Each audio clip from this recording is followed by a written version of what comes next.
മലയാള cinema കനത്ത സാമ്പത്തിക പ്രതിസന്ധിയിലാണെന്ന് അറിയിച്ചിരിക്കുകയാണ് മലയാള cinema സംഘടനകൾ.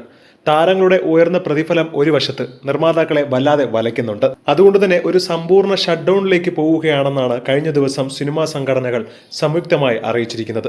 താരങ്ങളുടെ ഭീമമായ പ്രതിഫല തുക മാത്രമല്ല, എഡിറ്റിംഗ് ചെയ്യുന്നവരാവട്ടെ ലക്ഷങ്ങളാണ് വാങ്ങുന്നത്. താരങ്ങളുടെ ഭീമമായ പ്രതിഫല തുക നിർമ്മാതാക്കളെ ശ്വാസം മുട്ടിക്കുന്നുണ്ടെന്നും മലയാളത്തിലെ ഒരു പ്രമുഖ താരത്തിന്റെ അസിസ്റ്റന്റ് അടക്കം വാങ്ങുന്നത് ലക്ഷക്കണക്കിന് രൂപയാണെന്നുമാണ് നിർമ്മാതാവ് സുരേഷ് കുമാർ ഇപ്പോൾ പറയുന്നത്. പല താരങ്ങളുടെയും സഹായികൾ വാങ്ങുന്ന ശമ്പള തുക പോലും അവരുടെ സിനിമകൾക്ക് തിരിച്ചു പിടിക്കാനാവാത്ത അവസ്ഥയിലൂടെയാണ് ഇപ്പോൾ മലയാള സിനിമ കടന്നു പോകുന്നതെന്നും സുരേഷ് കുമാർ പറഞ്ഞു. മലയാളത്തിൽ മാത്രമല്ല, തമിഴ്, തെലുങ്കു അടക്കം പല OTTകളും ഇപ്പോൾ വില കുറഞ്ഞിട്ടുണ്ട്.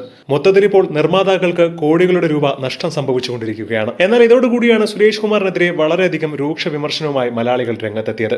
ആദ്യം സ്വന്തം മകൾ വാങ്ങുന്ന കോടികൾ വിലമതിക്കുന്ന ശമ്പള തുക നിർത്തുവെന്നും എന്നിട്ട് മറ്റുള്ളവരെ കുറ്റം പറയൂ എന്നൊക്കെയാണ് കമന്റുകൾ.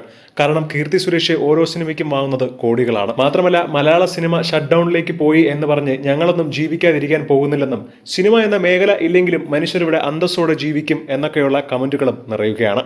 എന്താണ് ഈ ഒരു വിഷയത്തെക്കുറിച്ച് നിങ്ങൾക്ക് പറയാനുള്ളത് എന്ന് താഴെ മറക്കാതെ കമന്റ് ചെയ്യുക.